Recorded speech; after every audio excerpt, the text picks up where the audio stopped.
Good morning. Welcome to the Haywood County Board of Commissioners meeting for April 6, 2015. We'll begin with the Pledge of Allegiance. If you please stand. Pledge allegiance to the flag of the United States of America, to the republic which stands one nation under God, indivisible, with liberty and justice for all. Right. Dear God, thank you for your many blessings. Thank you for this wonderful day in our county. What a blessing to live in this beautiful area you have blessed us with. Look after our children, our elderly, and those who need help the most. Watch over our armed forces as they protect us and our freedom, and protect those at home who do the same. Give us guidance today and in the future. In your name, amen. Thank you. Okay, the first item today is a call to public hearing. Recognize David Teague. Good morning. Good morning. As you'll recall, in 2012, we began another cycle of CDBG scattered site housing funding. A committee at that time chose to, we get $400,000 on a cycle, and the committee chose at that time to use the funding to do 4 replacement housing or houses. We're near the end of that process and need to proceed with closing out the grant, and part of that requirement is that we conduct a public hearing to complete the closeout process and tell you what in addition we did with the funds. I'd like to call or ask for that to be scheduled at the next meeting. Okay. If there's no objection, then we'll schedule that for April 20th, 2015 at 5:30 p.m. in this room. So, thank you. We'll move to the public comment session. No one has signed up, but is there anyone present who would care to make comment? Okay. Hearing none, we'll move to constituent concerns. Bill? Mine are being handled by Ira. Okay. Kirk? I had several calls and comments regarding the location of the animal shelter. Okay. Michael? None. Kevin? Okay. All right. Under administrative and agency reports, we have 2 presentations this morning. First is the Economic Development Council update, followed by an annual update from the Southwestern Commission. We'll begin with C.C. Hips, Haywood County Chamber of Commerce President. Good morning. Good morning. Which one? Okay. Thank you for your time this morning, and I know you've got a very packed agenda this morning, so we're going to be very brief. We've rehearsed that we have a minute and a half apiece, so I'm going to take just a brief moment to thank my committee that came with me this morning. They're very busy people. They're working very hard, and they deserve to be recognized for that. We are going to go through the committee reports like we normally do, and if I could get this to work, which there goes my minute and a half. Is it not going forward? No. Let me see.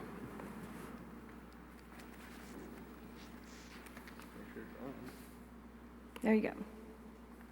So I know you have this information already in your packet, so there's no need for me to read it to you. So we're going to go straight ahead with our committee reports. And first up will be Ken Flint. Good morning. Good morning. Hope everyone's okay. In deference to time, I will just refer to a survey that each of you have before you, I believe, or now you will have it before you. I serve a number of capacities. I am on the executive committee of the Chamber of Commerce. I'm on the executive committee of the EDC, and I chair the Business and Economic Development Committee of the Chamber of Commerce. Working through that latter piece in conjunction with Mark Clasby, who's a member of that committee, and a number of people who I want to mention a few names who are really representative of industry and the various agencies that come to bear on our activities. George Marshall from HVO, one of our largest employers, as you know. Rob Huckabee, who's the Chief Operating Officer of Lake Junaluska, another large employer. We have, of course, Haywood Community College involved in this. Region A's workforce development experts, and many, many small business and community servants who are involved in this. This survey that you're looking at is incredibly extensive. It's incredibly detailed. It took a total of 7 to 8 months to put this together and to have it actually be completed. I've been doing this kind of stuff, I'm almost ashamed to admit, for almost 40 years. This is one of the best surveys I've ever seen. Not because I had anything to do with it, because it's really most of the folks who I mentioned are the ones who really worked on it. But it's extensive, it's thorough, and it's complete, and it really reflects an enormous response rate. We had about a 20% response rate. You don't get that kind of response rate and something this lengthy and detailed in any case I've ever seen before. Big town, small town. In fact, I know that the Asheville Chamber tried something like this and they had virtually 0 response rate. And I think they're redoing that to make that better. What this tells us is really important. We're going to use this to be proactive and reactive with respect to the things that you see there. I don't have time to talk about the particulars. I'd love to. I've presented this several places at different junctures. Certainly will answer any questions, but I think I could just summarize by telling you that it's broad in terms of the industries that we covered. It's broad in terms of our attempt to go way out there and reach out, not just through chamber members, but through the entirety of business and industry in Haywood County. And again, it's one of the best of these things I've ever seen. And I'll be brief and stop there. If you have questions, please. Thank you, sir.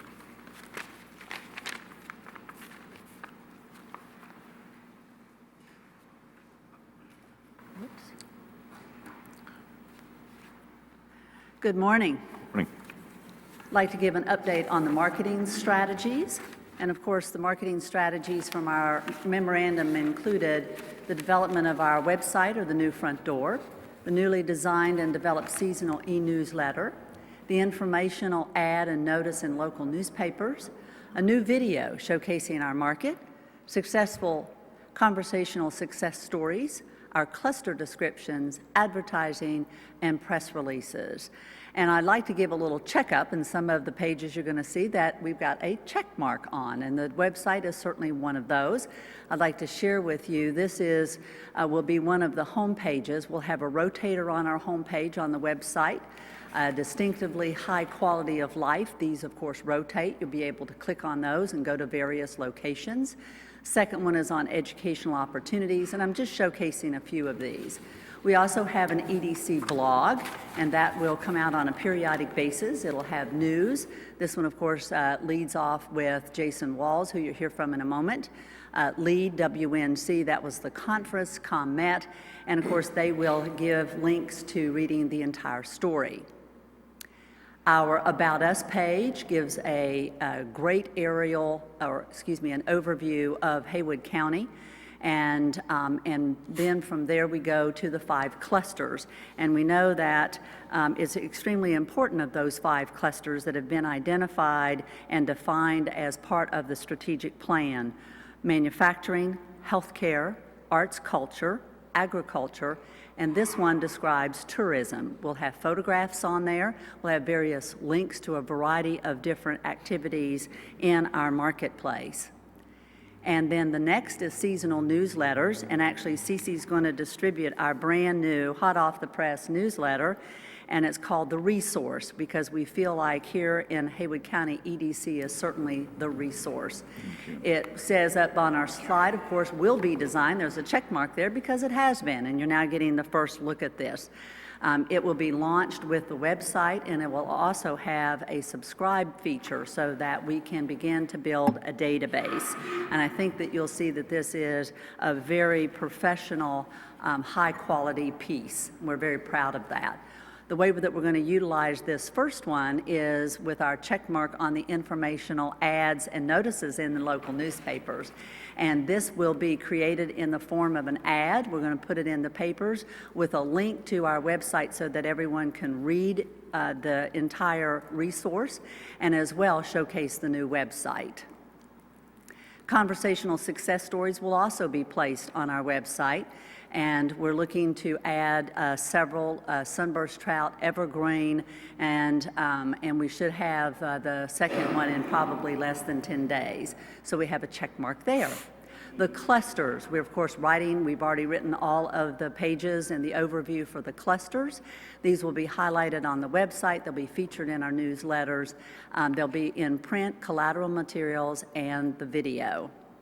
Advertising, we've got an in progress. We're currently looking across the country for areas of print, video, and places to websites and digital marketing to look to see where we can place our ads for each one of our clusters.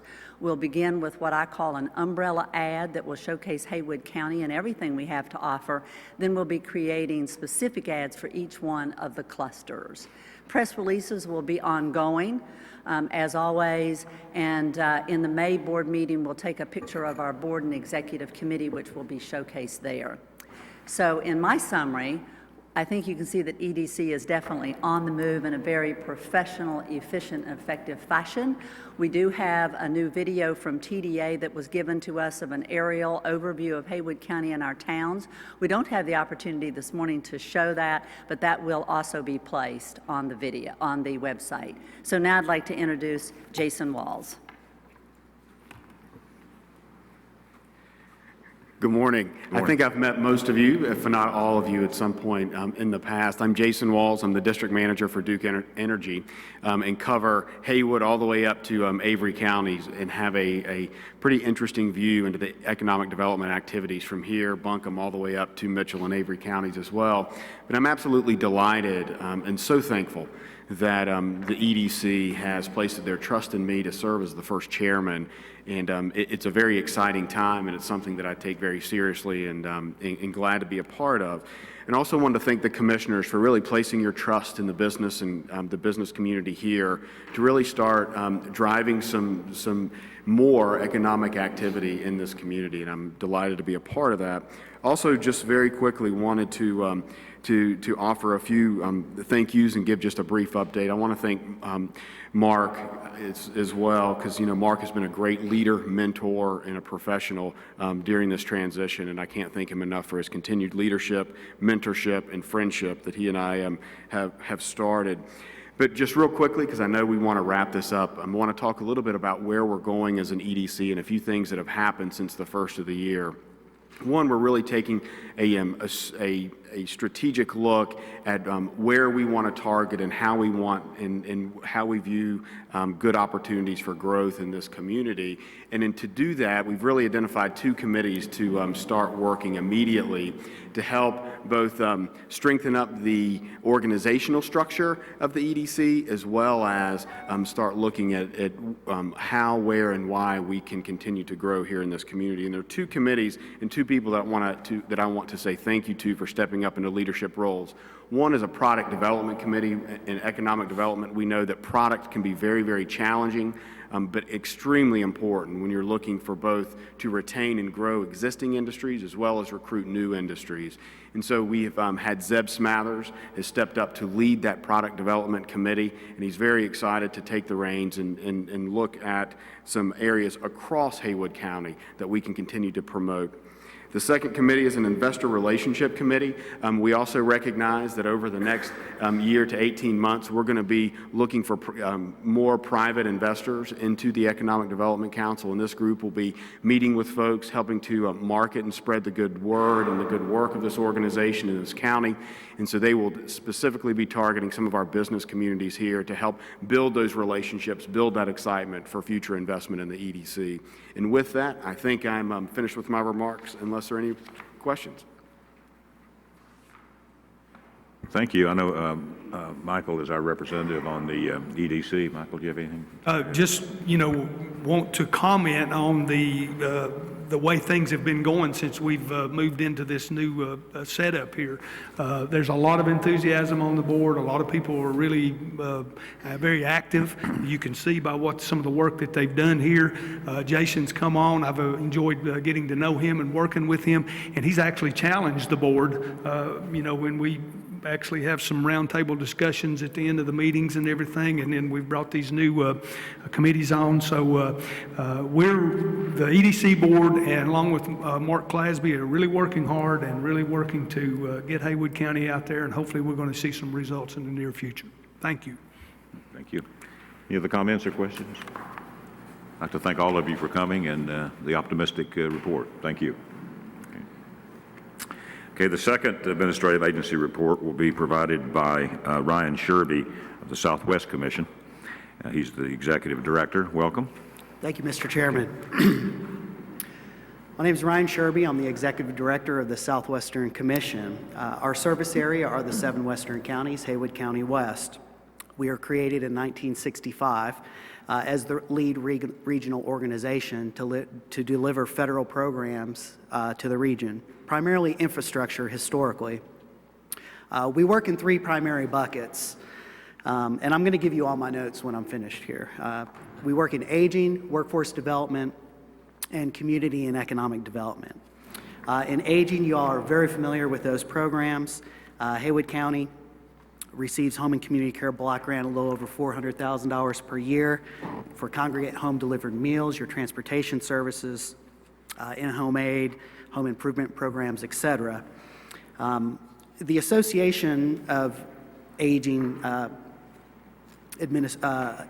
organizations recently conducted a study and found that about $896 per year are spent on these individuals to keep them in their home, which is where they prefer to be. The cost for one of these residents, if they're Medicaid, to go into a long-term care facility is $27,000 per year. So we feel like this is a pretty good investment in helping folks be where they want to be. We also work a lot with our employers. The Southwestern Workforce Development Board is staffed by 51% private sector entities. The members on that regional board from Haywood County are Commissioner Sorrells, serving as the chief elected, Joy Brown from Evergreen, Lena from ConMet, even though she's based in Bryson City, and Patsy Dowling, whom you all know. We are moving toward an integrated service model, which has been talked about for many years, and that's where we put all the resources in one place, kind of a one-stop shop to help folks get back to work, essentially. The last bucket we work in, community and economic development. Like I mentioned, historically, that's been sewer and water for the region. But now we're moving into telecommunications infrastructure and other areas that are very pressing for our region. Other services within that third bucket are revolving loan fund. We have funded several projects in Haywood County in the last couple years. You'll see one of them highlighted near the beginning of our annual report, which I put on your desk. Board facilitation retreats, strategic plans, tourism and agricultural development, such as the Livestock Center, Mountain West Alliance, our regional attempt at marketing the region by just pooling the resources from what other folks are doing in the region, and putting together a regional economic development strategy for the region annually as part of our EDA deliverables, the Economic Development Administration. Wanted to be brief this morning. I've given you a presentation last year, I believe. I can't believe a year has gone by again already. Please take time to read the annual report, and I will give you my notes, which has contact information for each of our department heads, those 3 buckets that we work in. Thank you, Mr. Chairman. Yeah, thank you, Ryan, and we appreciate the support that Southwest Commission gives to our county in a number of ways. So again, thank you. You're welcome. Thank you. Okay, next is the discussion and adjustment to the agenda. I would like to add a closed session for attorney-client privilege. That will be, of course, at the end of the meeting. Does anyone else have any adjustments or discussion? Okay. We'll move then to the consent agenda. We've had the opportunity to review the March 16, 2015 regular meeting minutes. Are there any changes to those? Okay. If not, we'll move to Julie Davis for a budget amendment. Julie? Good morning. Good morning. I have one initial budget amendment for you today, but it's rather large, so I'll go through it very quickly. This is a general fund budget amendment. We're doing some kind of mid-year cleanup on this. I don't feel like I'm in the microphone. Can y'all hear me? I hear. Okay. What we're doing is we're taking, we looked at some of the departments and agencies that looked like we're going to be overspent by the end of the year for various reasons, and we are taking an amount from contingency to cover that. In addition to that, we have one department in particular, the Register of Deeds Department, who is taking in more revenue, 50% of which needs to be sent to the state, so that other 50% allows us to use it to help cover some of these other things. I'll just go through these quickly. The Register of Deeds, I just mentioned, the excise tax is coming in a little bit higher than we had originally budgeted. In the legal, you will probably, you know some of the legal expenses that we've had throughout the year, and they're running a little bit more than what we had expected. We're putting $25,000 into that department. We're putting $70,000 into Register of Deeds, by the way. The IT department had a couple of issues this year. They had somebody who left who had a large amount of vacation payout, and in addition to that, and related to another line on this budget amendment, the Emergency Operations Center Fund, which is our 911 fund, the PSAP board sometimes disallows some of what we expect to have them cover with our the 911 money, the tax on the phone bills. And so we are not allowed to use some of the maintenance that our staff is using. They're disallowing that type of thing. So anyway, it's what the net amounts to $18,500 we're trying to put into the IT department. The school resource officers had to pay for some vacation at the same time they were paying for some temporary people to go to the schools. That's $1,500.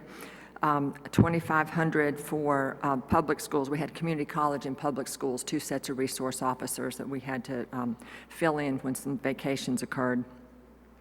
In the detention office, this is a large one, $175,000 for overtime. Some of this is related directly to the transportation of inmates, where we have to pay someone from the jail to have to take them, and we pay them by the hour. We've incurred quite a bit of overtime for that. And our inmate medical is a little more than expected this year, so those both affect the detention budget. The next is Emergency Operations Center. This is the same I mentioned for IT. Some of the salary pieces that are going to maintenance for our 911 fund have been disallowed, and so we're reducing the amount there and having to increase the budget in our Fund 11, our general fund. The medical examiner, each year we're doing more and more autopsies for some reason, and that has increased every year. Another one is emergency medical services. There's temporary help. This is $65,000 we've had to put in the budget, and that's to cover some people that are out on workers' comp and various other reasons they've had to have temporary workers fill in. And then there's also a request from a nonprofit, Western North Carolina Communities, to give them $7,000. So we've put that in the budget if you'd like to make that contribution to their nonprofit. And we're taking $294,500 from contingency. So the net result in the general fund is $140,000. And we're using the additional funding that's coming in from the excise tax from Register of Deeds for that $140,000. I'd be glad to answer any questions. I know that's a lot of detail, but... Thank you. As is typical, the last quarter of the fiscal year, we can begin to see these cleanup type things You certainly will. as costs become real and as revenues change. So are there any questions of Julie? The comment and the question. The comment would be the Register of Deeds office is bringing in more revenue. That's good, because that means that real estate's doing better, and I kind of feel like it is in my business. I'm sure Kirk will concur. Yeah, I agree. It is much better. So that's a real positive sign, I think. And the question is, the question I had was on the medical examiner. Do we have one in the county, or do we hire somebody to come in? There are a number of medical examiners. We get invoices with different people that are doing these medical examinations and autopsies. So they like float around the state? Is that what you're? I'm not sure what they do. I don't know if there's something. Can you address the medical examiner? We do have one main one, Gary, Dr. Wooten, and in addition, a lot of this, if he has to send it off to Chapel Hill and stuff, you'll see, or some of the other doctors coming from other areas and giving some of those charges, from my experience in social services. So that's why there's more charges. He's getting more expertise? I'm going to, and I think you probably have more people that they're looking at with the autopsies. I was just curious. Autopsies are more expensive than a medical examiner. just a regular medical exam, and there are more and more autopsies. We're happening. guided there by statute. By statute, the county taxpayer is required to pay for that, yes. Any other questions or comments for Julie? Okay, thank you. Then we'll move to the third item of the consent agenda. Dale Burris is with us for a design work alteration. Yes, sir. This is for the 911 EOC Center. Due to the tower design, we've got to have a geotechnical soil survey, basically several soil borings for to come up with a design for the footing and an environmental impact study that's got to be completed, not only just for the tower design, but you know, to get it approved by under the town's ordinances. I guess it'd be as far as the county's ordinances as well, to have the environmental impact study completed. So that was Paget Freeman. The original contract amount was $61,500. This would increase it to $70,500, which was a breakdown of $9,000 for the geotechnical and the environmental impact study. Any questions of Dale? You okay with this, Dale? Yes, sir. Okay. They actually broke, in your package, you'll see where they broke it out. There's very minimal work to Paget and Freeman Architects. Mainly it's through the engineers that will be, that gets the funding for this. Okay. And, okay, if there's no questions, thank you. And Julie, I would have a budget amendment then to reflect the increased fee. Yes, we have a budget amendment here that's actually doing two things. The first part is to increase by $9,000 the amount we're paying to the architect, and we're moving it from another section of this grant. Now, this is a grant project. You might remember we had a grant project application that came in about $3.2 million. We were granted about $2.7 million, and we were told that if we needed the difference, we were allowed to use our 911 fund balance as long as it was for qualifying expenses. The grant you can use for both. We have found that there's $575,000 worth of qualifying expenses that we can use our fund balance for and move into this grant to help us get up to that $3.3 million amount that we need. So in addition to moving the $9,000, which was already in the grant for the architect, I'm moving $575,477 from our fund, what we call Fund 23, our special revenue fund for 911, into our grant project fund to do the renovations for the new EOC Center. Some folks may not understand or realize how the 911 fund is funded. Could you? Yes, it's when you get your telephone bill, there's a particular tax on there that goes to the state, and the state divvies out that money to counties so they can run a 911 call center. So that's where the special revenue comes in, is from And they're very strict source. on what can be funded. They're very strict on that. Okay, any questions of Julie? Okay, if not, then we'll move to the fifth item, Ira Dove with the Southwestern Child Development Commission contract. Yes, good morning, Mr. Chairman and Commissioners. The next item is a request to increase the contract that we have with Southwestern Child Development Commission. Essentially, these are pass-through monies from the federal government to run the subsidized daycares, and they handle all of that funding for us and all of the eligibility aspects for us. And so just asking to increase the contract so that we can take full advantage of the amounts of federal funds that are out there allocated for our county. And as you mentioned, it's strictly pass-through dollars. Correct. Okay. Any questions of Ira? Why did it increase so much in 1 year? We put originally in the budget. We don't know back in June what's going to be there, and so they have some projections, and they're typically low. So when you start to get real numbers in, then you have more of the real numbers to go with. So we put what we knew would be there back in July, and then had this as once we get the real numbers in. Okay. And that may well change again before the end of the fiscal year. I expect it will. Two things could impact that. One, the allocations could be a little higher, and then two, the state will go back and do a last round of cleanups and reallocations. So that well could change before the end of the year. Okay. Any other questions? Okay, if not, Julie, you're back. You can probably just sit down there, just to save yourself all that I effort. think I will start sitting down after this one. I'm just going to be bopping up all morning long if that's not the case. What I'm doing in this budget amendment is putting $1 million into the expense line item and covering it with the pass-through funding. So $1 million increase, $3.5 million I'll be bringing back to you in another couple of months probably for the balance of this. Okay, thanks. Any questions, Julie? Which one is it? Is it, so I guess it's the numbers on the budget amendment as opposed to the ones in our outline? Well, the one in Agenda. your outline should be, we're increasing it $1 million. Oh, I see what you're saying, we had budgeted $2.5 million. I think the contract was $2.2 million. So I'm putting $1 million in, and the reason I'm doing that, to avoid what happened last week when we got an invoice to pay out, and we weren't able to pay it because we didn't have it in the budget.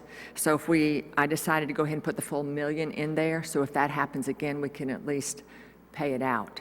And we'll be bringing a contract back that increases it, because we do expect it to increase by the end of June. Okay, but the budget amendment is accurate, 2.5 to 3.5, as opposed to the agenda's 2.2 to 3.2.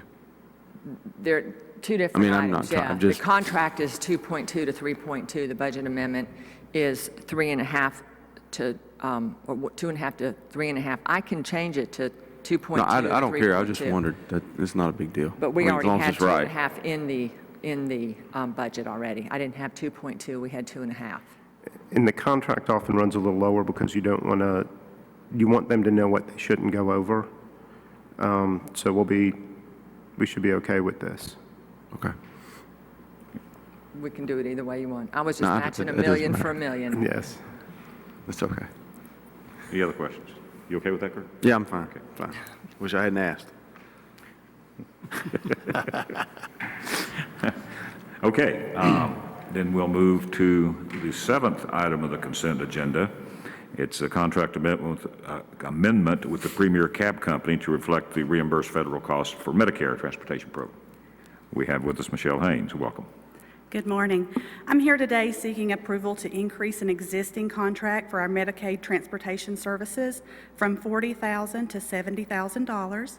This is 100% reimbursable for the services. We already have the money budgeted in our budget, so a budget amendment would not be necessary.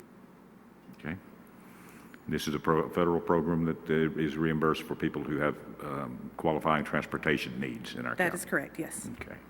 Any questions, Michelle? How do you determine which cab company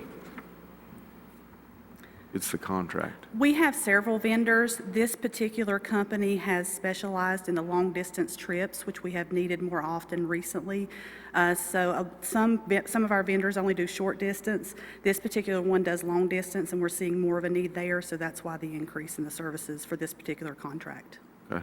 Where's it based? If I'm not mistaken, don't they actually submit bids or whatever on these things? So I know, remember when I was with the DSS board, we were Yeah, looking we at have this. several vendors for this particular service, yes. Okay. Any other questions? Okay, thank you. Thank you. The 8th item of the consent agenda is an application for public school building capital fund from the lottery. We have Tracy Hargrove with us. Welcome, Tracy. Good morning. As you said, this is for lottery fund application for the Pisgah and Tuscola High School gym floor replacements. This is in the original 1966 gyms. This is the original floor. Over the years, it's been sanded down. We have spots that are now down to about 1/8 of an inch. So it's time to replace the flooring. We are applying for up to $250,000. We do hope to come in under this number. We are going to attempt to just replace the parquet. We don't know that we can do that until we get started on the project. So, but the $250,000 should cover the project if we have to go all the way down to the slab and start from scratch. Okay. Yeah, I remember you showed us the relative thickness of a new gym floor versus what it's resulted in from being sanded down so many years.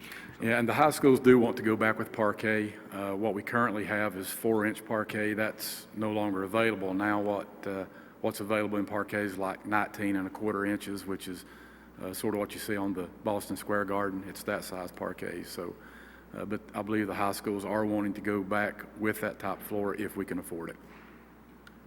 Yeah, when you said you hope to get the parquet up, in other words, it's kind of glued down to a backing or a subflooring?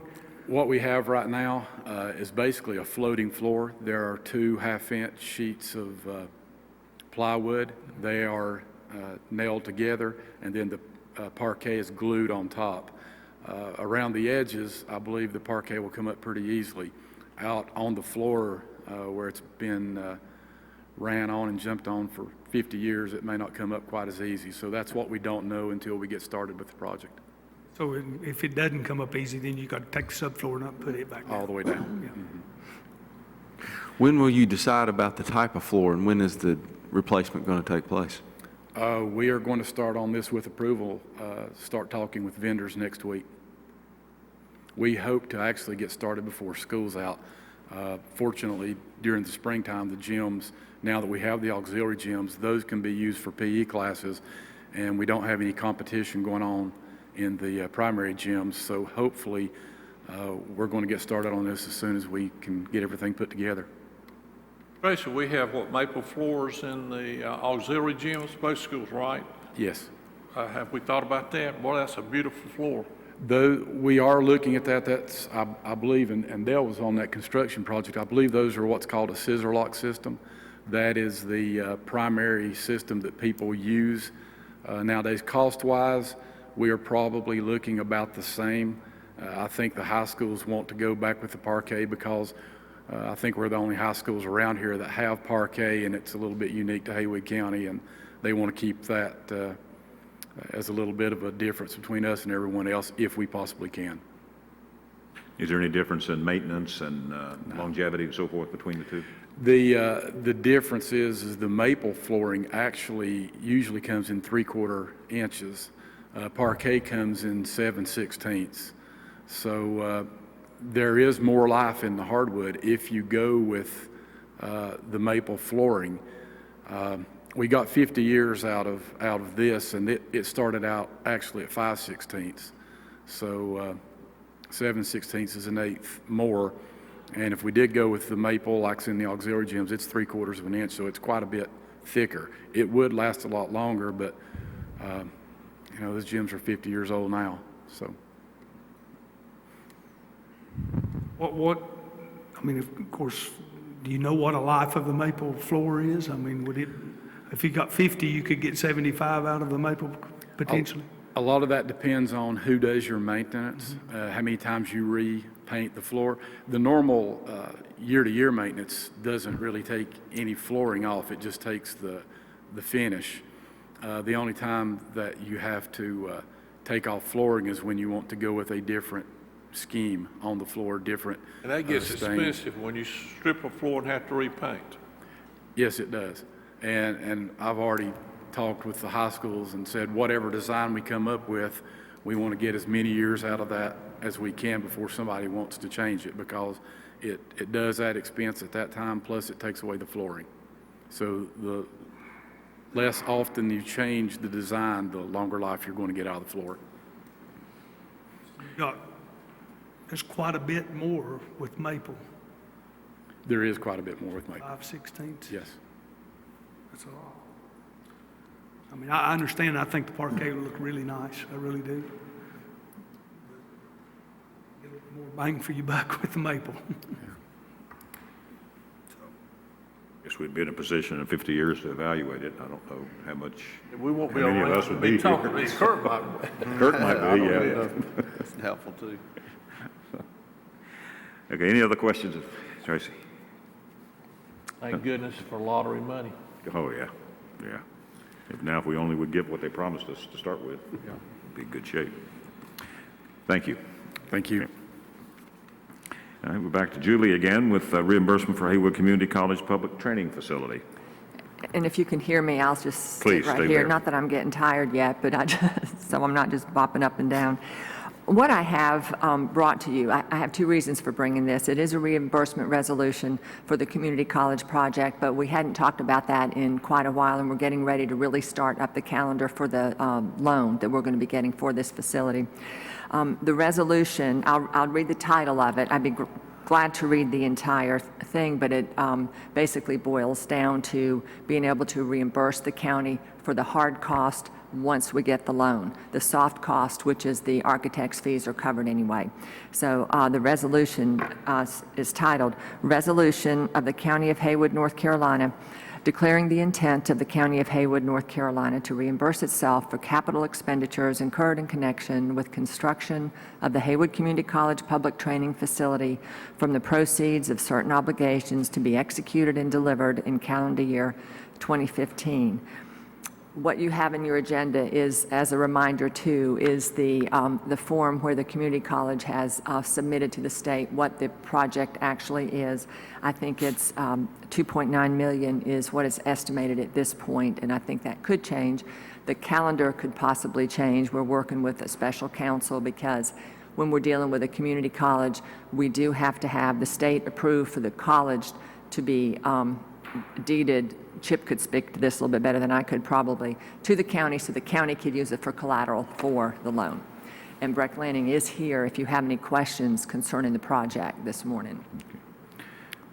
This is fairly typical with construction projects. That Yes, we'll do this with just about every one of them. I'll be bringing some others for the other projects that we have. Okay. Chip, you're okay? Yes, it's like we've done in the past with the community college. Okay. Any questions of Julie? Comments? Okay, thank you. We'll move to the 10th and final item of the consent agenda, which is a refunding of public school GO bond issues. Julie? And you all will remember over the past few years, we've done some refunding of some of our loans and our general obligation bonds for the county. And we have typically saved around $50,000 to $60,000 per year in doing this.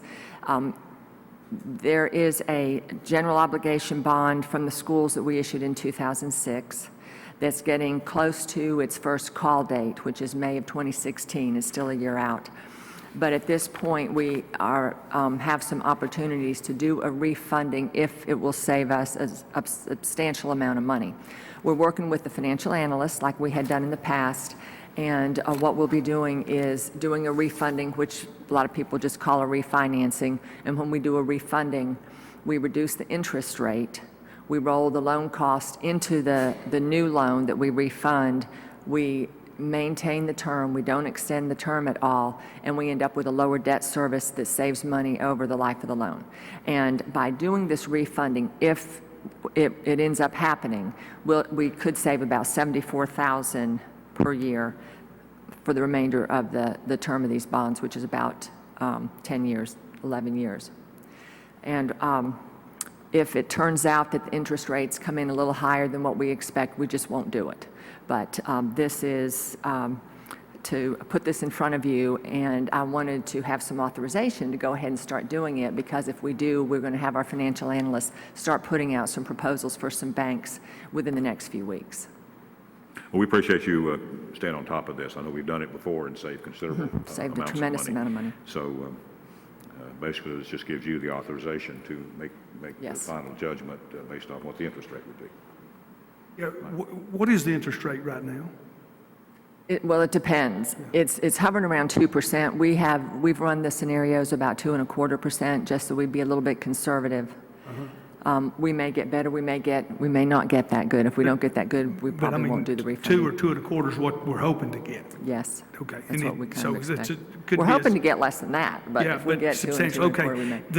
There's another part of that school bond that they did the second phase. Yes, correct? we did a $25 million bond vote. This was 18. Do you have to wait till you have a call date on it to order to do this? You have to wait till close enough to the call date to make it feasible. Okay, so it's still substantially out there, so you couldn't do that? It's a couple of years out, yes. Okay, I knew that was You're exactly right about that. Any other questions of Julie? Okay, any observations or questions regarding the consent agenda? If not, would entertain a motion to approve the consent agenda as presented. So moved. Second. All in favor, say aye. Aye. It's unanimous, thank you. Okay, we'll move to old business, which is to consider approval of the tobacco use restriction ordinance for buildings, vehicles, and grounds for Haywood County properties. We have the county manager, Ira Dove. Ira? Yes, good morning again. On this particular matter, just want to update you that since the public hearing, we've had no further comment from the public. I haven't been emailed, haven't been called. No one's really asked anything on this matter. I know the town of Waynesville, since that time, has done their own items, and they are under consideration, but they have different considerations than we do, in that they're dealing with private property, and we are talking about solely government property here that's owned by the county. And they had one pro and one con, so it didn't seem, even in their attempts, there wasn't a lot of interest showing up to the public hearing or public comment, because ask them. I was asked to ask the manager of Canton what comment Canton had received, or what was the impact since they enacted their ordinance, and nothing. He's received no negative comment or anything. So. And did they have a designated smoking area or anything similar to that? Not on the main government property, and I think they had something about the parks where they were talking about designating. So, but they've received nothing. Okay, I've received no comments other than the comments that Mr. Smart made at the public hearing, and his concern was not exclusively as to the fairgrounds, but primarily the fairgrounds, which I think he left before it was explained that that was not part of this ordinance. So, but aside from that, I've had no comment. Bill, have you had anything? I hadn't had any, and I've been thinking about a designated smoking area. There's pros and cons each way. My suggestion would be go with what we got and see what develops, and then if we need to make some changes down the road with any policy, we can do that. Mm-hmm. Kirk, what do you think? I hadn't had any comments at all. Kevin? The only comment I had was that maybe there should be a smoking area, because people are nervous when they go to court, and it's a way to, I mean, I'm nervous when I have to go to court. So. You gonna start smoking? No, I don't think so. I do, you know, Don also mentioned the, I guess you call it spit tobacco. I don't know. I don't call it chewing tobacco, but I don't have a problem with that. That's the only comments I've had. Michael? Really, the only comments I've had was in regards when this thing first come out was, you know, the fairgrounds, and exempted it. You know, I tend to sometimes think, you know, it'd be nice to have a designated area, but having a designated area can become a problem also. We are close enough to public right-of-ways, and that I think if people decide they want to smoke or whatever, and again,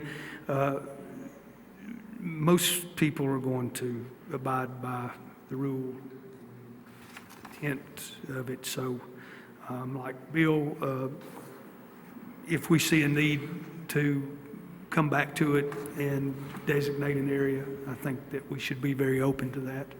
And I look at those areas, you know, the real life examples of the school system has done this, and Dr. Chuck Francis has no real problem. Town of Canton, no real problem.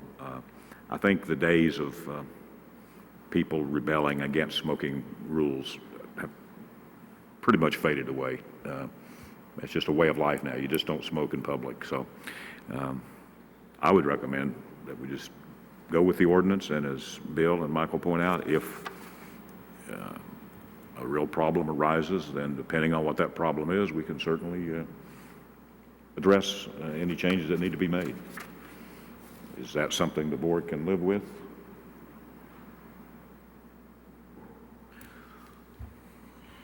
I'm sure I'll find out. Because I'm here every day. I'm here in this building or I'm in that building every day, so I'll keep you posted on what I hear. But I have not had hardly any feedback or any complaints about the fact that we're looking into this. I have had complaints about smoking and smoking in front of the, we're probably going to end up having people smoke right there on the sidewalk is what's going to happen. I don't know what the sidewalk is considered in front of the, I mean, there's not a great distance between the front of the courthouse and the sidewalk. And I would assume that you could smoke right there on the sidewalk. So that's probably where everybody's going to go. But it's better than right in front of the door. Yeah, where you don't, where you're subjecting people who do object to smoke, whereas if you're on the sidewalk, they could avoid you. What about I mean, are you going to leave the trash cans the way they are? I mean, the trash cans, that's one of the things that happens. They smoke the cigarettes and the cigarette's not out and they stick it in the trash can and the trash can smoke starts coming out everywhere. Then it starts filtering down the hallway, yeah, the hallway and the corridor between the elevators and the, well, you guys know, you walk through it. We'll have to work on that. Have to work on those things. Take a look at that, and that may need to be addressed. I don't understand. What do you mean? They're putting cigarettes in among paper and trash, and it smolders. In this, but if they're putting it in a trash can, if they're not smoking, then it's not going to be put in a trash can. I don't know when they're going to stop smoking. You're going to stop. You're going to take that last puff right there on the sidewalk, and then you're going to walk over and stick it in the. What are you going to do? Well, go to your car and smoke is what I like them to do, and not smoke on the sidewalks. But you don't think they're going to do that? I don't know what they're going to do. Do we not own to the back of the? Do we not own past the sidewalk? I don't know what is the right of way. I don't know. I'd have to double check. We're gonna have to go out there I and mean, roll the line. majority of the people, the majority of folks that were prohibiting from smoking are the ones that are coming to court because they broke the law anyway. So, you know, I'm good with just doing this. Okay, I can come up with all kinds of stuff today. So, okay, let's. You want to act on this today? Well, you know, it's going to be a work in progress type Yeah, deal. I mean, you're going to have people that are, the majority of the people are going to be aware of it, and they're going to, you may still have something going on a little bit, but it's going to be very unnoticeable. You will have, like you said, you've got people that broke the law. They're probably going to break it out front anyway, but we just have to see how it goes. Yeah, there's always going to be knuckleheads, you know, no matter what you do. Yeah. So. Mr. Chairman, one thing I just happened to think of, and I think it might have been a later addition, but we have this Appendix A, but I don't see where Appendix A is actually referred to within the text of the ordinance itself. So I'm assuming Appendix A is the list of the county buildings and county grounds. That's correct. To which this applies, correct? Correct. So I would suggest, just as a very slight edit, to add at the end of the two definitions under A and B for county buildings and county grounds, as specified on Appendix A. Yeah. As specified on Appendix A. That makes it clear, and that does incorporate Appendix A specifically and expressly into the ordinance itself. Yes. It's just a technical thing. It's clear what's intended, but I just think it's better if we actually refer to the Appendix A within the text. Okay. Anything else? You know, the only other thing would be, you know, I know we have employees who smoke or use smokeless tobacco, and, you know, I know there's not really had a whole lot of feedback from them, really, about, you know. Not since I was here before, and not a lot before that when it was out there for a month. Just a few, like we mentioned. You know, I could see where you might end up having a situation where you might have to come back with a designated smoking area because, you know, they may have to leave the property to go smoke. And so, anyway. They do have their, I think at other places, the libraries and social services, this has been in place for a while, and so people actually do either leave the property or go to their vehicles. Yeah, I'll come back to that point. Of all the places where this has been instituted, there's never really been a need demonstrated for a smoking area. But again, let's just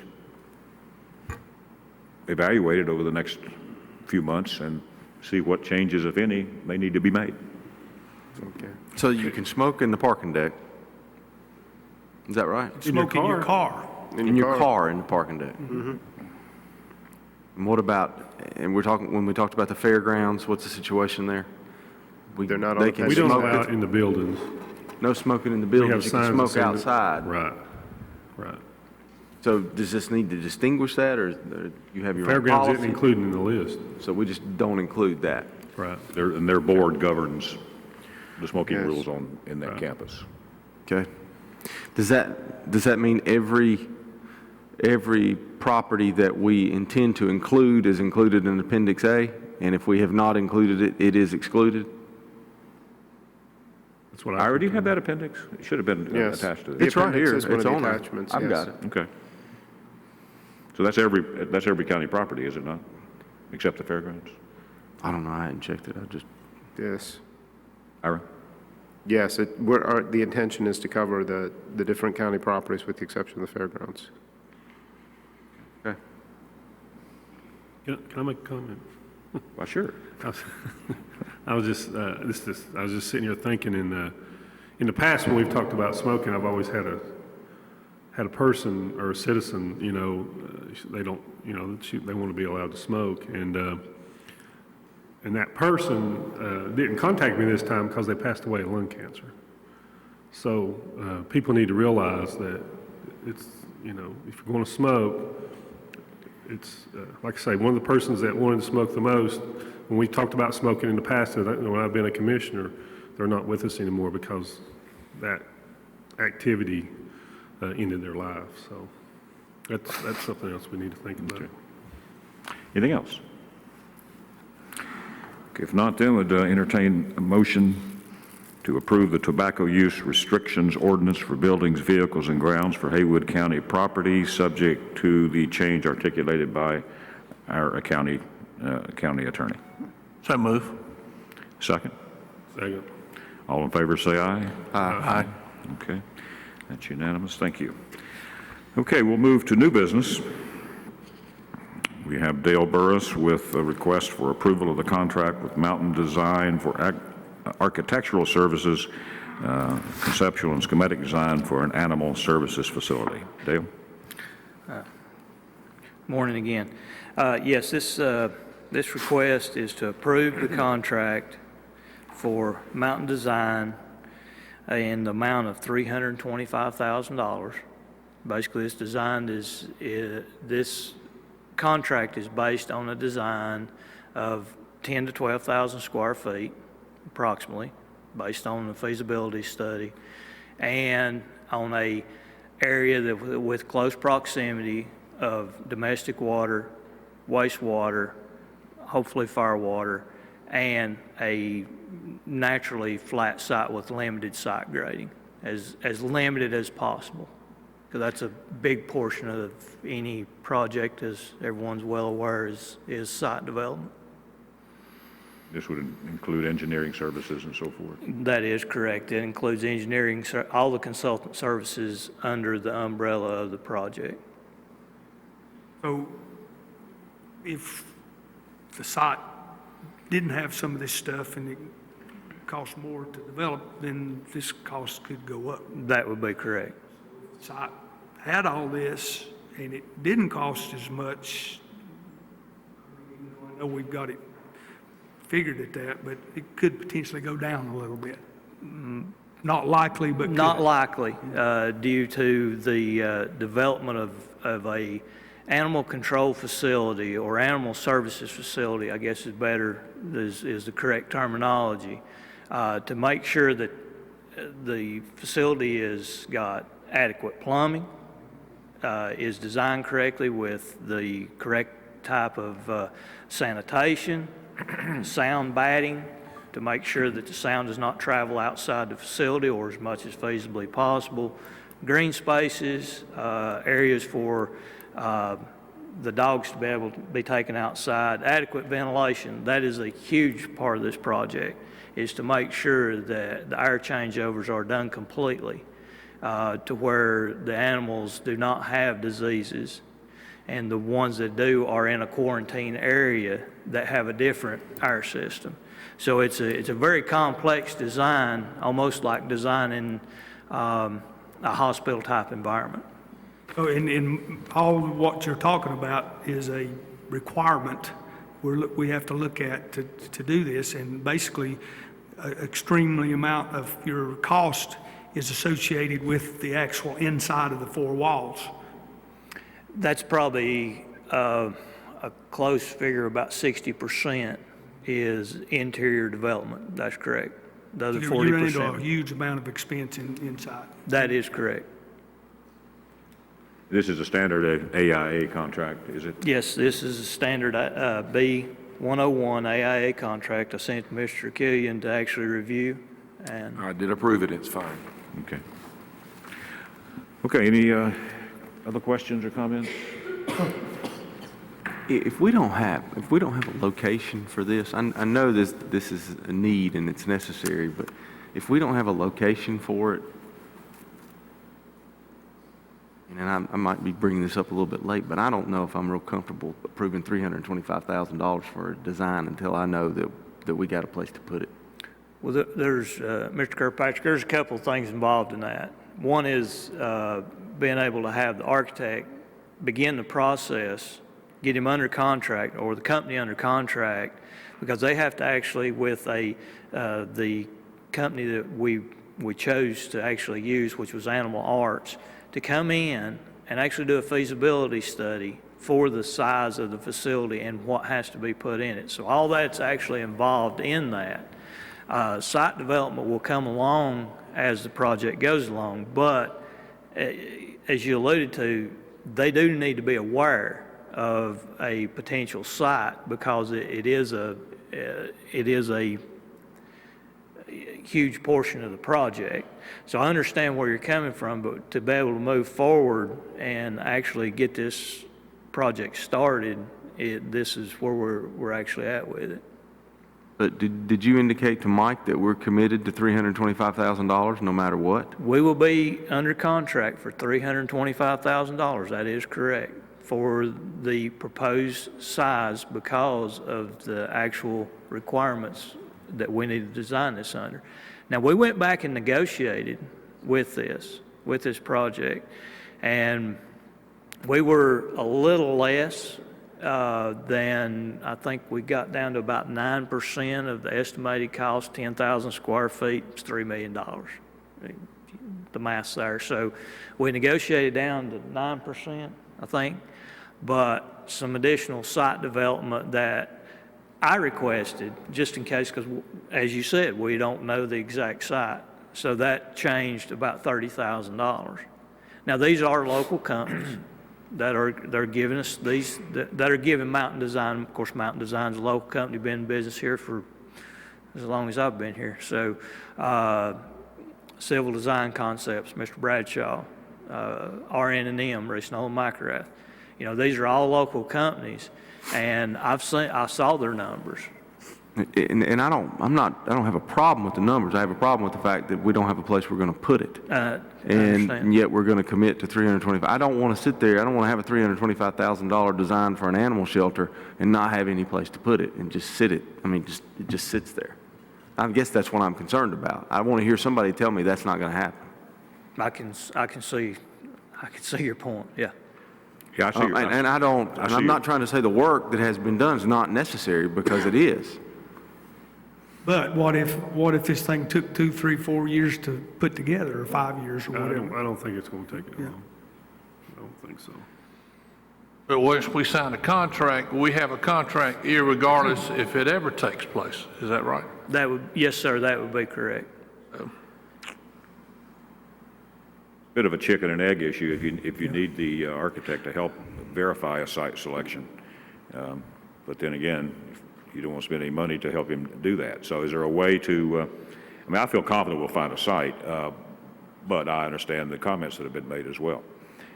Maybe some middle ground. Is there, Chip, do you think there's a way that we could have some sort of interim agreement with the architect that would Well, allow I him? suppose if they would agree to time and materials on an interim basis, and then can credit that towards the contract if we give them the green light, something like that, would they agree to that kind of a modification? One thing we could go back on is a schematic design, just a base plan that we've done, the county has done on other projects. I think I've got one coming up next, just basically on a schematic design, wouldn't go through the full site planning. It would basically be a, more or less a feasibility study and a more or less just a flat-out schematic design to actually show what this facility would look like. But that's usually about 10%, so 10 to 20%, so you're 30 to 60,000. I don't want to speak for Mountain Design, but I mean, based on what we've done recently, that's normal. With a clause that when the county gave them the go-ahead, that we then would execute this agreement and credit the amounts paid to this contract amount. I'm having trouble hearing you, Chip. Speaking to the... With a addendum of some sort which would say that you do this preliminary work and that when the county did find a site and did give them the green light to go ahead full blow, that the amounts paid would be credited towards this contract and we would then execute this contract. That has been done in the past, that the schematic design, they gave a portion they gave that cost, and then once they went through the schematic design portion of it, that cost actually broke down and was removed from the contract. Yeah. Contract cost, I guess. Yeah. Would that satisfy you? Yeah, I think I feel better with that. And, when we first really started talking about this, the reason the need to get the architect was to get this schematic design so people could look at it and know. And then since we kind of moved on that, the sites, maybe escalated, but maybe has not escalated as much now. So I feel more comfortable with what we're talking about doing. And we do need to understand, I think that the design professionals have already done some work basically on the expectation of being fully engaged, have they not? That is preliminary correct. work. They haven't spent an extreme amount of time. As you're very well aware, AIA contract B101 is about 2 days to actually put that together. But I mean, it's a contract. Anybody that's in business actually do a contract. So, there is time involved in that. So there would actually have to be a different contract. This B101, as it stands, would not be suitable for what I think I'm understanding right now. We would actually have to go back and ask them it would more or less just be a cost that they would send into the county to do that first conceptual or schematic design based on the contingency of moving forward with architectural, When the full site AIA. was officially approved. Yes, sir, thank you. And the 101B, the B101 could be an exhibit to that, and it would provide in the contract that we do sign that upon giving them the go-ahead, like you would give a contractor if you were waiting, you got the contract ready, but we'll give you the go-ahead and say proceed. So it would be like a notice to proceed.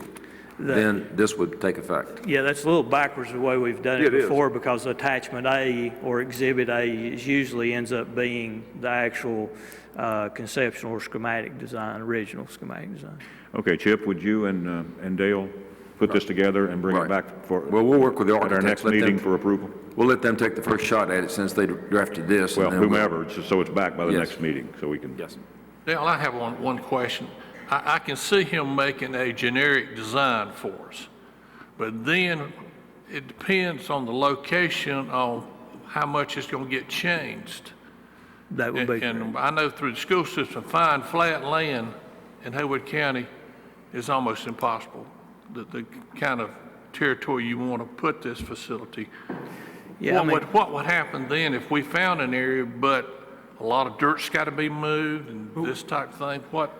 Well, the main It's a thing is, construction project, yeah. Earlier, you know, this contract was based on a flat ground with sewer and water and everything right there.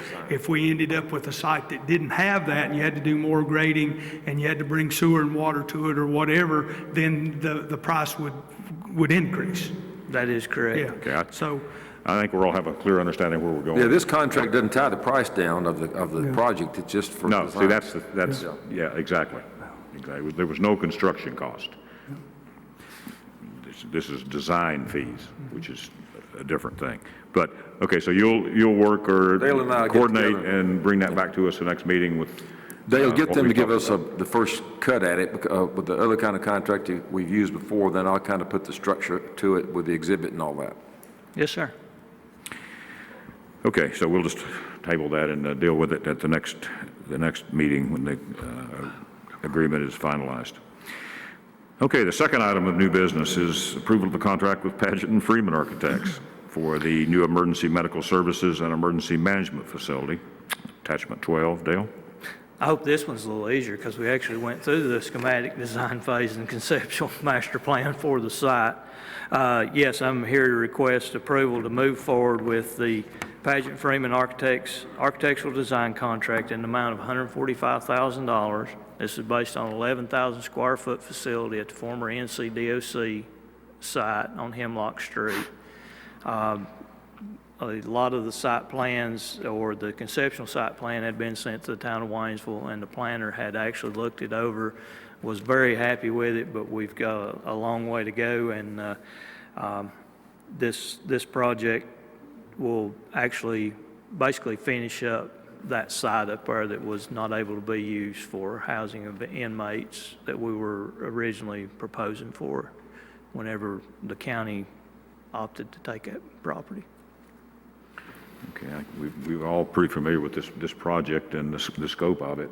Any questions of Dale? we know exactly what we're doing and where we're going with this one, so this one should be easy. Yeah, this one's kind of locked into a location, so it's, Okay, then if there's no further questions, entertain a motion to approve the contract with Paget and Freeman Architects for the emergency medical services and emergency management facility as presented and as reflected in the contract, which you've looked at, Chip, correct? Yes, I have. Okay, so that motion's on the floor. So moved. Second? Second. All in favor, say aye. Aye. It's unanimous. Julie is up next with, What I have for you is a budget amendment that looks like it's going to need to be revised a little bit. I had a combination of both projects for the architect fees into one budget amendment. Instead of the $470,000, which is the total of the two, I can revise it to just pick up the Paget Freeman architect for $145,000 and put that in the budget. And what I'm doing with this is appropriating fund balance in the general fund to cover this as a preliminary expense that will be paid back when we get the loan, and it's likely that the loan will not happen until the next fiscal year. We're still talking about USDA loan versus installment loans with banks and that kind of thing. But right now, we want to put that $145,000 in the budget so we can go ahead and engage the architect. so you want a budget amendment as you've described it, or are you going to come back with a clean budget amendment? I want to, all I have to do is delete those and reprint them if you want to approve the $145,000, and I'll bring you a clean budget amendment. Okay. Is everybody comfortable with approving the $145,000 EMS? Yes. Okay, Yes. we will entertain that motion. So moved. Second? Second. All in favor, say aye. Aye. Aye. It's unanimous, thank you. Okay. We have next up Mark Clasby with the incentive agreement with Sunoco Plastics. Mark, everybody left you, didn't they? I'm sorry? Everybody left you, do. Yeah. Oh, my backup. Well, you back up. Good morning. Good to be here. Back in 2011, you may recall, I started having conversations with Sunoco Plastics about a potential expansion of their facility here. And then working with Chip, we presented to you back in 2012, almost 3 years ago, an incentive agreement for their expansion. But also working with the state of North Carolina and also with the Rural Center, we were able to get some other grants and incentives to help us with that project. One that we received was what we call the One North Carolina Fund, and it was for $140,000. And that's what we're asking for your approval this morning. One of the requirements for that is that the county, and in this case also the town of Waynesville, had to do a match. And so over a 3-year period, we came up with $96,000 from the county and $70-some thousand from the town of Waynesville. And incidentally, that was the first really incentive agreement that the town of Waynesville had contributed. So the combination of that $90-some thousand over a 3-year period and the $70,000 makes the match of the $140,000 requirement for the state. So we're, I think it's attachment 14 that in your packet, that working with Julie in the tax office, in 2012, Sunoco Plastic had on the property tax books $5.5 million. And then in last year, they're up to over $22 million in machinery and equipment. The incentive agreement that we did in 2012 said that they would commit to being at least $11 million in additional machinery and equipment. So obviously, they've surpassed that almost by $17 million. So we're asking your approval for this requirement to meet the One North Carolina Fund requirement this morning. Okay. So our total incentive grant will be $96,166, Julie, is that correct? It's spread over 3 years. Right, right. Up through fiscal year 17. So I think This, if I'm not mistaken, not only did they exceed the investment in their equipment and all there, but they were supposed to create X amount of jobs, and I think they created actually more jobs than actually was required by them. Under this, they have different facilities around the state, and so they had to maintain the jobs, and they created another 63 jobs. But and this is how it's supposed to work. Right. I mean, one thing that's important, and I know incentives sometimes are controversial, but in North Carolina, to get an incentive, you have to perform. If you do not perform, and Chip and I have worked on this many times, we have certain clawbacks. And I can actually go back to late 90s, early 2000, when Eklund was here, or Commercial Vehicle System, when they closed the plant in Canton. And fortunately, with the clawbacks that we had in our agreement at that time, that was when I really first came into the position. I went back and we collected those, and we put them in a reserve fund. And those monies, we were able to do the mass grading that we did out at Beaver Dam. Yeah, I was on the EDC board at the time, and I recall those clawbacks, yeah. I don't believe we've ever failed to recoup 100% of the clawback entitlement under these contracts over the years that I've worked on them. Am I correct, Mark? I don't believe we've ever failed to recoup the full amount of clawback that we're entitled to. You're correct. Well, this particular, I mean, this was new money that come in. Mm-hmm. And I mean, so we're actually paying back their money. Mm-hmm. It's not like we had to reach in our pocket and pull it out. I mean, they brought in the investment, created the new tax base, that created the new revenue, and we're just giving them a portion of that back that they created. And now, it's all 100% to the county. So it's the way it works, and this is a very good example of successful for Haywood County job creation and investment in infrastructure. Any other comments or questions? Chip? You know, one thing, this is kind of collateral, but I'm so proud of it, I feel like I want to mention it, and I don't, because a lot of folks may not know that Haywood County was the only county in the state that went from a Tier 2 to a Tier 3 last year. Only county in the state. And that shows somebody's been doing some good work. I agree. Okay, then would entertain a motion that the total incentive grant over a 3-year fiscal period from FY15 through FY17 in the amount of $96,166 be approved. So move. Second. Second. Okay. All in favor, say aye. Aye. It's unanimous. Okay, after we do the budget amendment, we'll take about a 5-minute break to change the tape. We're a little over halfway through our agenda, I think. So Julie, if you would handle that. I have a budget amendment in order to pay this money out. I actually found $96,166 in our general fund budget. However, the first year, we're only going to be paying $37,362. That's what we'll be paying, and we'll be budgeting the fiscal year 16 and 17 over the next years within the budget that you'll be approving every June. Okay. All right. Would entertain a motion that the budget amendment as presented be approved. So moved. Second? Second.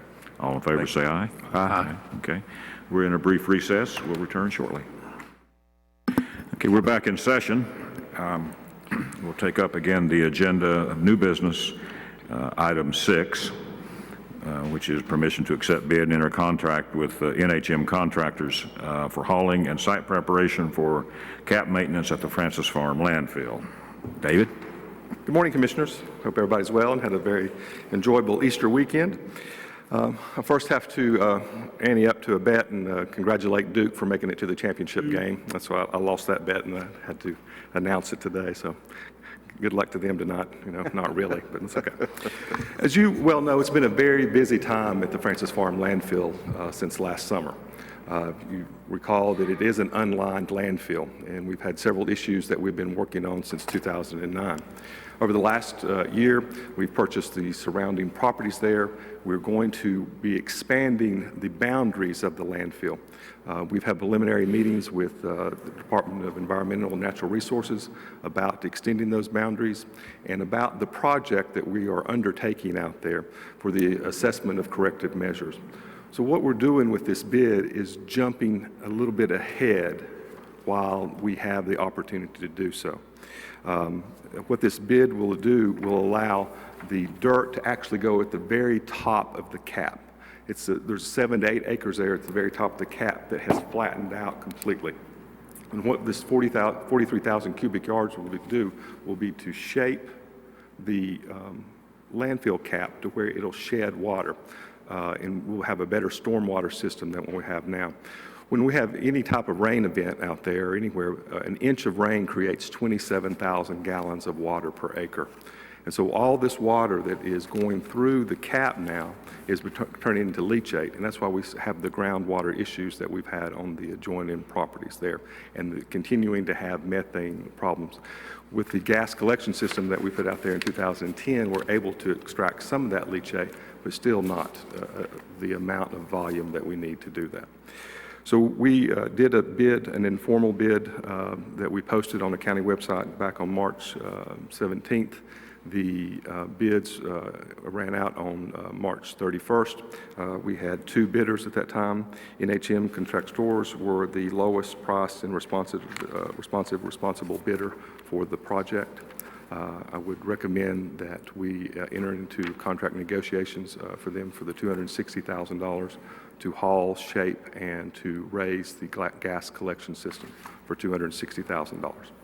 And as you alluded to, the dirt is available because of the ongoing project on 209. Correct. And, with, what we did, we began business with NHM back in September. When we, first did that, we hauled the dirt, and we've been stockpiling it on the former Shelton property. That saved nearly $1 million. This will also give us the opportunity, if we need to do other things with the Shelton property.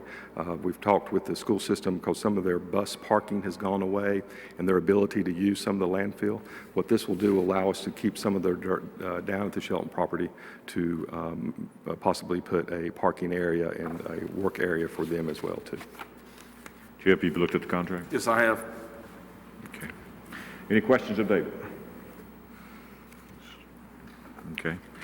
Hearing none, then would entertain a motion to accept the bid and enter into the contract with NHM Contractors, LLC, as set forth in the contract on attachment 16. So moved. Second. All in favor, say aye. Aye. That's unanimous. Thank you. And Julie? is item Another budget 7, budget amendment. amendment. This is our special revenue fund for solid waste management, and we're budgeting the $260,000 contract in this fund. And where we have found the money for this, in trying not to appropriate too much of the fund balance that we had at the end of the year, we have some tipping fees and solid waste recyclables revenues that we have collected this year that we weren't expecting. We were expecting to contract the MRF services earlier in the year at the material recovery facility, so we had not budgeted those revenues. Since it's been 3/4 of the year that we have actually been collecting those revenues, we're using them now. So I've got $35,435 of tipping fees and $171,007 of recyclables that we can contribute toward this $260,000, plus we're appropriating fund balance of only $53,558.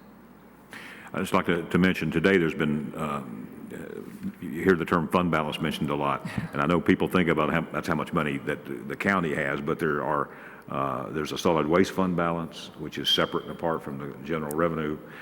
There's a 911 fund balance. So when we use those terms, it's specific to the item we're talking about versus the county fund balance. So, any other questions, comments? Okay, if not, entertain a motion that the budget amendment as presented be approved. So move. Second. All in favor, say aye. Aye. Thank you. All right, next up, we have Chris Boyd with a approval of a deed transfer to the Fines Creek Volunteer Fire Department. So I'll turn it over to you, Chris. Mr. Chairman, Commissioners, thank you. You have before you a deed that was prepared mostly by Mr. Killian for the land to transfer from Haywood County to Fines Creek Volunteer Fire Department. In addition, you have an amendment to the lease between Haywood County and the Fines Creek Community Association. The survey of this land was recently completed. There was some negotiation between the Community Association and the Fire Department as to some responsibilities. Those seem to have all been resolved, and we're ready to proceed now with amendment to the lease and transfer the deed. Okay. Those two entities, the Volunteer Fire Department and the Community Association, are on the same campus, and the next agenda item will reflect some of the recreational reasons behind this deed transfer. So is there any questions or comments regarding this? It's been ongoing now for, it seems like 2 years. So. Yeah. Thereabouts. So if there's no questions, then would entertain a motion to approve the deed transfer to the Fines Creek Volunteer Fire Department and the lease amendment between Haywood County and the Fines Creek Community Association. So moved. Second? Second. All in favor, say aye. Aye. That's unanimous. Okay, we'll move to the 9th item, which is the accompanying action request for playground improvements as part of the Recreation and Parks Department Comprehensive Countywide Master Plan. Julie? Thank you. Claire Stewart, our Recs and Park Director, was supposed to be here, and she couldn't be here to present this, so she asked me to do this. But I'll give you some quick background. In 2007, the Recreation and Parks Department completed a comprehensive countywide master plan, which was adopted by the Board of Commissioners. Since the former Fines Creek School property is county property, one of the recommendations for the county for existing facilities included replacing the playground equipment at the Fines Creek Community Center and adding new playground surfacing to meet current safety regulations. And you probably remember that from a few years ago. And in 2008, there was funding approved in Claire's budget for a grant match to get this a project going in Fines Creek. The grant did not come through, so what we did with that match money is we put it into a capital reserve fund. And that money is still sitting in the capital reserve fund. It amounts to $18,218. The playground equipment is $17,170, and the balance of $1,048 they intend to apply to materials for the a picnic shelter. Okay. Kirk's on the Recreation Board. Kirk, do you have any comments? Yeah, Claire's been working with Fines Creek with this for, years, actually. And I was actually on the Recreation Board back when it was going on, and when they got thought they were going to get the money, and so it's been out there for a while. Right. So, the Recreation Board has approved it. Okay. All right. All right, if no further comments, then we'd entertain a motion that the budget amendment as presented be approved. So moved. Second? Second. All in favor, say aye. Aye. It's unanimous. Thank you. Thank you, Chris. All right, next up is a resolution by Commissioner Bill Upton. Bill? Okay, Mr. Chairman, looking over my notes, in a lot of meetings I've attended, I want to give everyone a little background about the lottery. I guess things that I didn't realize. The state of North Carolina is making good money on the lottery, but I think a lot of people think that all monies go to education. 62.5% is prizes, 7% retail, 4.5% administration. Gives us about 74% not going to education. And of course, the earnings for education is 26%. And the goal for this year for education is hoped to be $520 million. Now, what we've been addressing this fall, all counties, 100 counties, turned into this, our state association priorities that they'd like to meet. We had 7 committees that came together and worked through the priorities, and I was on the co-chair of the education committee. There are 5 top priorities that our state would like to meet. And the lottery, 40%, getting back to 40% for the lottery is what we like to see happen. What has happened to us in past years, the original program called for 50% for teachers, 40% for school construction, 10% for need-based scholarships. Today, here's the breakdown. 43.6% is classroom teachers, 19.4% teacher assistants, 17.1% construction. We've gone down since 2005 to 17.1% construction. 12.9% pre-K, 5.2% need-based, 1.8% UNC need-based financial aid. So you can see how much we've dropped since 2005. In 2007, we were 40%, in 08 again 40%, 09 39%, 010 42.79%, 011 23%, 012 22%, 013 21.3%, 014 22.2%, and 05 17.1%, or $100 million. And when you spread out $100 million over 100 counties, you have a lot less money than we have. As you can see, we won't get into the politics of the state adding in different things to this budget than what was originally intended.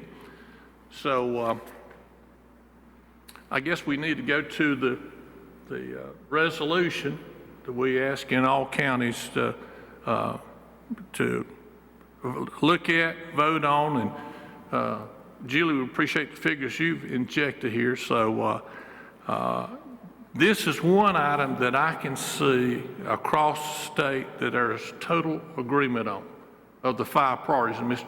Chairman, you were at the meeting. A lot of people are paying money on money they don't know is going to be there. So, well, basically, we're asking the state to do what they said they would do, right? Which is something you learn in kindergarten. And that's 40%, and again, we down to 17%. So we. And we're not early in this position, but there are counties that have borrowed money, and they're in a real fix with the debt service when they keep taking away the proceeds. We foresaw that as a possibility, if you recall, and we asked the school system to maintain, I think it was $1.7 million initially. That's right, for the Pisgah project, because we didn't know if we could count on it or not. So hopefully this can get fixed. So, Mr. Chairman, I'll read the resolution here. Okay. if my glasses hold up. Whereas counties in North Carolina are statutorily responsible for providing public school facilities in North Carolina, and whereas counties spend more than $1 billion annually to support public school capital needs, and whereas counties also spend $2.5 billion annually to support public school operating expenses traditionally borne by the state, such as supplemental pay for teachers and administrators and additional classroom instructional personnel, and whereas when the General Assembly established the North Carolina Lottery in 2005, it was pledged to devote 40% of the net revenue from the lottery to counties each year to help meet school capital needs. And whereas in reliance on the pledge, Haywood County has incurred debt service in the amount of $1.9 million for school capital outlay projects for Haywood County schools. And whereas since 2010, the state of North Carolina has reduced the amount of lottery funds received by or expected to be received by Haywood County to support the capital needs of Haywood County schools by as much as $2.25 million. And whereas as a result of the state's actions, Haywood County now faces critical budgetary constraints at its attempts to balance the payment of school debt service with funding capital needs. And whereas Haywood County needs the lottery funds designated to Haywood County to pay the debt service now due and to avoid the need for potential property tax increase to make up for the lost lottery revenues. And whereas the decision of the state to withhold the funds from Haywood County will have a negative impact on Haywood County youth, Haywood County schools, and all citizens of Haywood County, now therefore be it resolved that the Haywood County Board of Commissioners adopt this resolution asking the North Carolina General Assembly to restore the statutory requirements that 40% of the net lottery revenue be allotted to counties for school capital needs, and to increase the annual, and this is key, annual appropriation of lottery funds accordingly. Furthermore, be it resolved that copies of this resolution be transmitted to the members of the General Assembly representing Haywood County to let them know of our support by restoring the 40% allocation and appropriation of lottery revenues to the county for capital school needs. Okay. Thank you, Bill. Any other comments or questions? Just that, you know, when this went in, this was new money. This was to be for school construction, capital needs, and they supplanted it, and they took half of it. And Haywood County used to get $800 to $1 million. Now they're the $400 to $500. Also, they used to get ADM money from the state that was based on the corporate income tax. That was another pot of money that was you were able to use for capital needs. That is no longer available. So basically, all you have is lottery now that comes, and they have taken a lot of it, and so we need it back.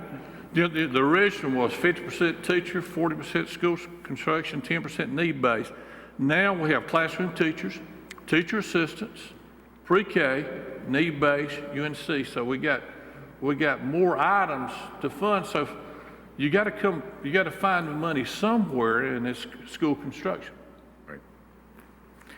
Just a comment. I remember when they passed the lottery. You know, it's called the North Carolina Education Lottery. And the reason they passed it was they made these promises. And I remember, and even the vote, seems like 2 legislatures that would have voted against it were out of town, out of the country maybe even, and they knew that they were out of the country and they voted on it because they knew they could pass it.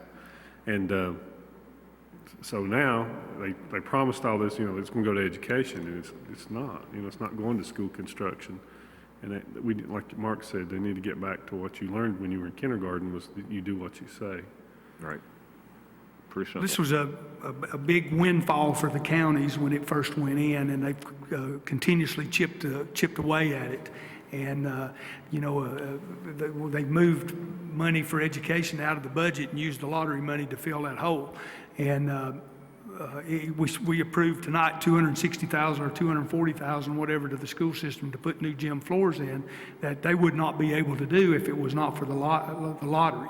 And So, you know, they've been trying to repair the roofs. They've been doing a lot of their capital needs throughout the lottery. And as that pot becomes smaller, it becomes increasingly difficult to do these projects that need to be done. So that's why it is extremely important that if we can get the legislature to get it back to 40%, it needs to be there. Anything else?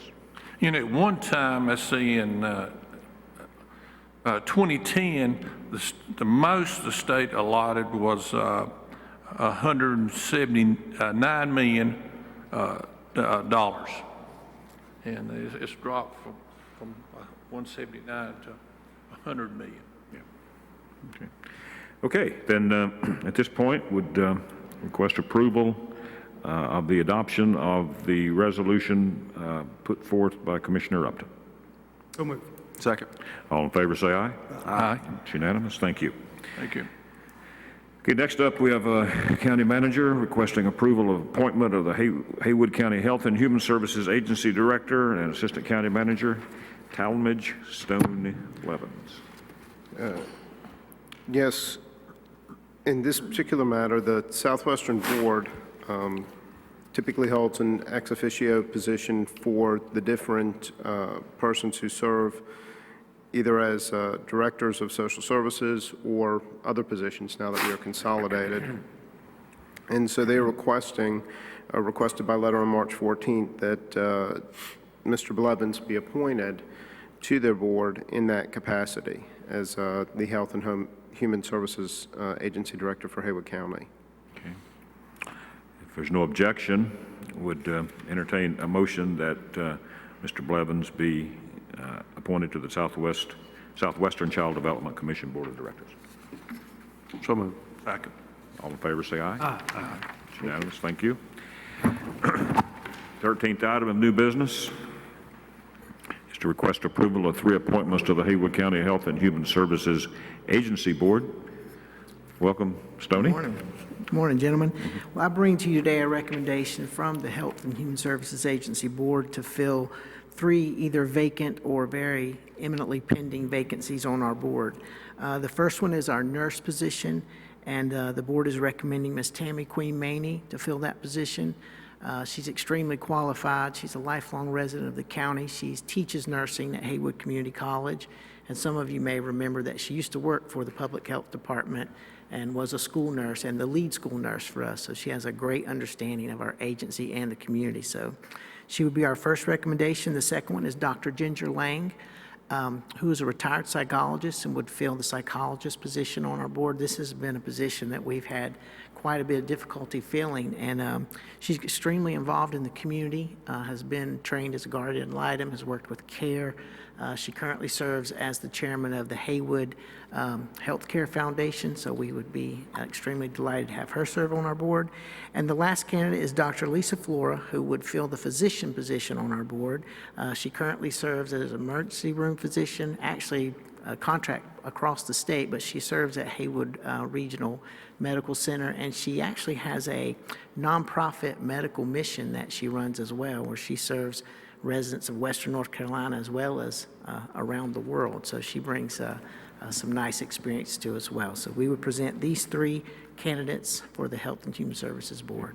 And let me also say these folks were vetted by the board, interviewed, and approved by the full board at our March meeting.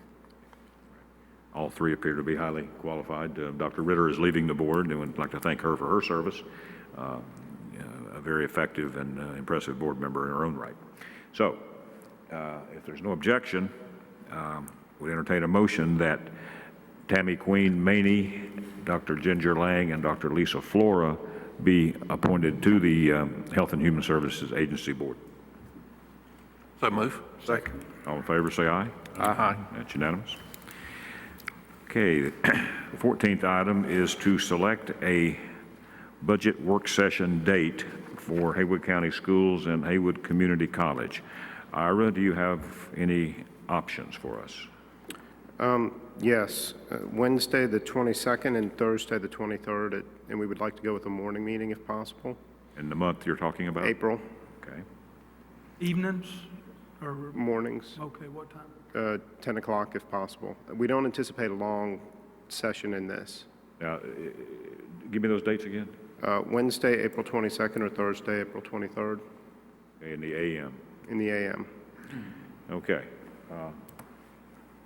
Which date does the board prefer? So you're open, Kevin, either one? Kirk? Wednesday or is Thursday the 23rd?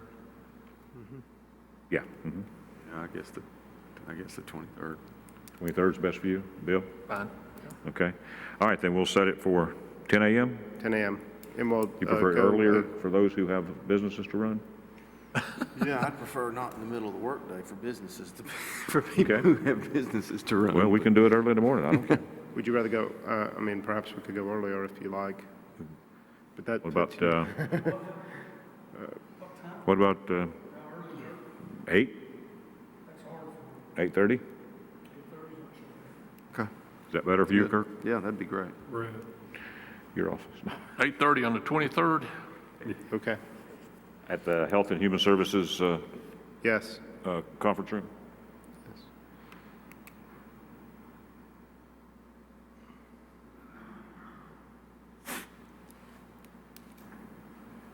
Okay, 8:30 a.m. on the 23rd, and you'll do the appropriate We'll send out the invitations as soon as we're advisement. done. Okay. Okay, that concludes our agenda. At this point, as I stated earlier, I would like to add to that agenda a closed session for the purpose of attorney-client privilege, General Statute 143-318.11A3. Entertain that motion. So moved. Second. All in favor, say aye. Aye. Okay. Okay, we have returned from closed session. One quick announcement, we don't have any action, but the public hearing scheduled for April 20th, 2015, regarding siting a animal shelter potentially at the Haywood County Fairgrounds has been indefinitely postponed. We will make notification to the media outlets, so informing them that that meeting, public hearing, will not take place at this time. Is there any other business? If not, we'd entertain a motion to adjourn. So moved. Second. All in favor, say aye. Aye. It's unanimous. Thank you.